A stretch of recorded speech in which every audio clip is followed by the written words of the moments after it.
పుణ్యమూర్తి దివ్యగాథల నుండి ఈరోజు కూడా కృష్ణావతారంలో మిగతా భాగాన్ని విందాం. ఏం చెప్పారో.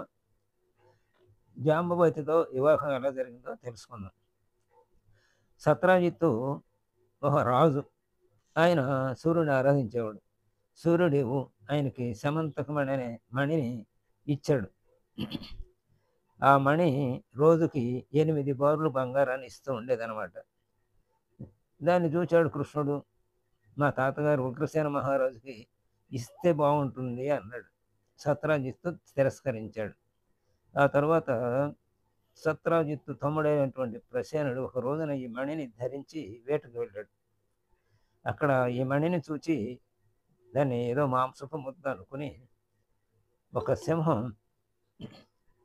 దాన్ని చంపేసింది. ప్రసేనుడిని చంపి ఆ మణిని తీసుకెళ్తుండగా దాన్ని జాంబవంతుడు చూడటం జరిగింది.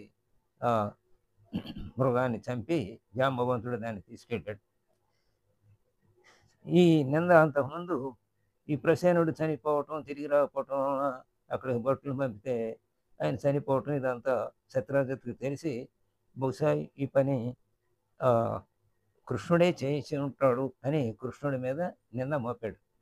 ఆ నిందని తొలగించుకోవటం కోసం కృష్ణుడు ఆ అడవికి వెళ్ళి ప్రసేనుడు చనిపోయిన చోట నుంచి ఆ రక్తపు మరకలు ఎటు వెళ్ళినాయో చూసి ఆ తర్వాత గుహలోకి వెళ్ళి అక్కడ జాంబవంతుడితో యుద్ధం చేశాడు. ఆ జాంబవంతుడు ఈయనతోటి 28 రోజులు పోరాడి ఈయన మహానుభావుడు, మామూలు వాడు కాడని తెలుసుకుని తరువాత తన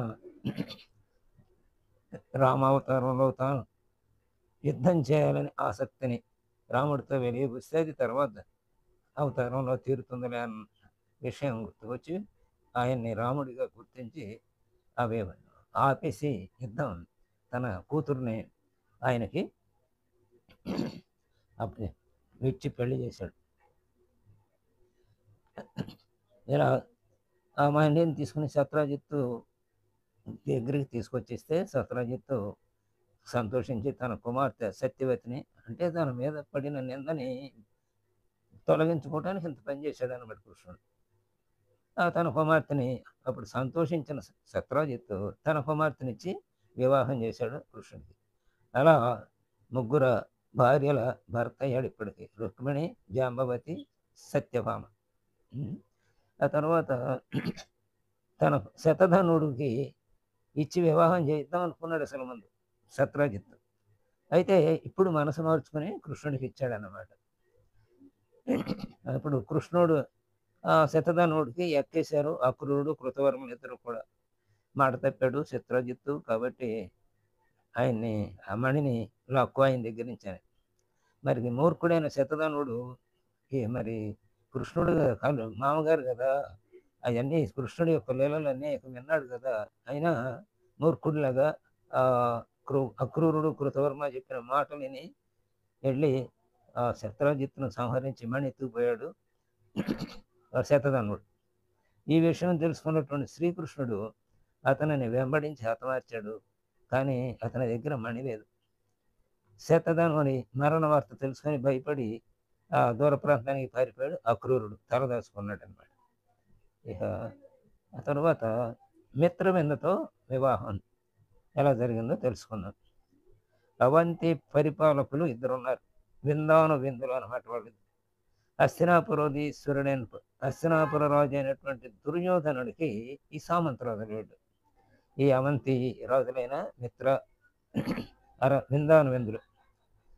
ఆ విందుల తల్లి పేరు రాజాధిదేవి. ఈమె శ్రీకృష్ణునికి మేనత్త. తన మేనత్త కూతురైన మిత్రవిందకు స్వయంవరం ప్రకటిస్తే కృష్ణుడు స్వయంవరంలో ఆమెను వివాహం అయ్యాడు. అలా 4గురితో ఇప్పటికే వివాహం అయింది. ఆ తర్వాత నాగ్నజిత్తుతో వివాహం. కోసల దేశాన్ని నగ్నజిత్తు అనే రాజు పరిపాలిస్తున్నాడు. ఆయన కుమార్తె పేరు నాగ్నజితి. ఈయనకి దగ్గర 7 ఆబోతులు ఉన్నాయి.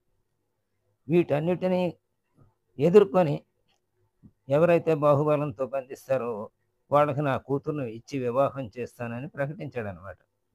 ఈ పోటీకి చాలామంది వచ్చారు. ఎందరో మహానుభావులు, మహాయోధులు పాల్గొన్నారు, కానీ ఓడిపోయారు. ఈ వార్త శ్రీకృష్ణుడికి కూడా తెలుసుకుంది. కోసల దేశానికి వెళ్ళాడు. నగ్నజిత్తు వద్ద ఉన్న ఆబోతుల్ని తన బాహుబలంతో పెనుగులాడి వాటిని బంధించాడు. ఆ రాజు మెచ్చుకుని నాగనజిత్తిని కృష్ణునికిచ్చి వివాహం చేశాడు. తర్వాత భద్రతో ఎలా వివాహం జరిగిందో తెలుసుకున్నాం. కైకేయ దేశాధిపతి భార్య అయిన శృతకీర్తి శ్రీకృష్ణునికి మేనత్త అవుతుంది. ఆమె కుమార్తె పేరు భద్ర. కైకేయ దేశాధిపతి స్వయంవరం ప్రకటిస్తే శ్రీకృష్ణుడు భద్రని వరించి వివాహం చేసుకున్నాడు. ఇక లక్ష్మణ్తో వివాహం కూడా ఎలా జరిగిందో విందాం. రుద్రరాజు కుమార్తె లక్షణ. శ్రీకృష్ణుడు లక్షణను వరించి ఆమెను కూడా వివాహం చేసుకున్నాడు. కాళిందితో వివాహం ఈ 8వ వివాహం అన్నమాట.